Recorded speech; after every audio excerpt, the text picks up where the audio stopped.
ஏவா வேலுவை சுற்றி அடிக்கும் சிஎம் விஜய். ஒரு அரசியல் மாநாட்டிற்காக 124 ஏக்கர் லேண்ட் வாங்கியிருக்காங்க. பக்கத்தில் இருக்கிற ஏரியிலேருந்து 45 லட்சம் கன அடி மண்ணை எடுத்திருக்காங்க. இதெல்லாம் ஏன், எதுக்கு, யார் கேஸ் கொடுத்தது அப்படிங்கிறத இந்த வீடியோவில் பார்ப்போம். முதல்ல இந்த 124 ஏக்கர் கதையை பார்ப்போம். அதாவது திருவண்ணாமலை மாவட்டம் மலப்பம்பட்டி கிராமத்தில் சுமார் 124.56 ஏக்கர் நிலம் இருந்திருக்கு. இந்த நிலம் 2024 ஜூன் 12ஆம் தேதி 46 கோடிக்கு ரெஜிஸ்டர் ஆகிருக்கு. யார் பேரில்? அருணை ப்ராடக்ட் சர்வீஸ் பிரைவேட் லிமிடெட். அந்த நிறுவனம் யாரோடது? ஏவா வேலு பையன் ஈவி குமரனோடது. இந்த இடத்துல தான் பின்னாடி கலைஞர் திடல்னு பேர் வச்சு வடமண்டல இளைஞரணி மாநாடு நடந்துச்சு.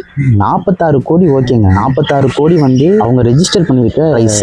ஆனால் மார்க்கெட் வேல்யூ 180லேருந்து 200 கோடி வரைக்கும் போகும்னு பேசிக்கிறாங்க. அடுத்தது மண் பக்கத்தில் இருக்கிற மலப்பம்பட்டி ஏரியிலேருந்து தான் எடுத்திருக்காங்க.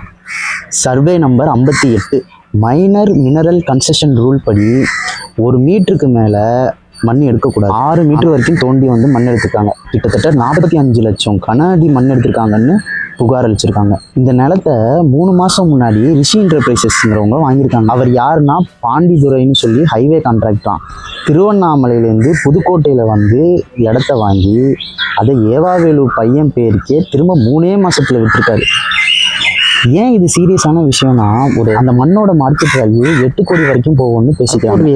அறப்போர் இயக்கம் என்ன அலிகேஷன் வைக்கிறாங்கன்னா, ஒரு அரசு இடத்துலேருந்து மண்ணை எடுத்து அதை ஒரு பிரைவேட் லேண்டில் சர்ஃபேஸ் லெவல் பண்ணுறதுக்காக யூஸ் பண்ணுறது எவ்வளோ பெரிய தப்பு. அரசு நிலங்களும் இயற்கை வளங்களும் எப்போவுமே யாராலையும் சுரண்டப்படக்கூடாதுங்க. இப்போ உள்ள நாட்களாக இருந்தாலும் சரி, இனி வரப்போகிற நாட்களாக இருந்தாலும் சரி.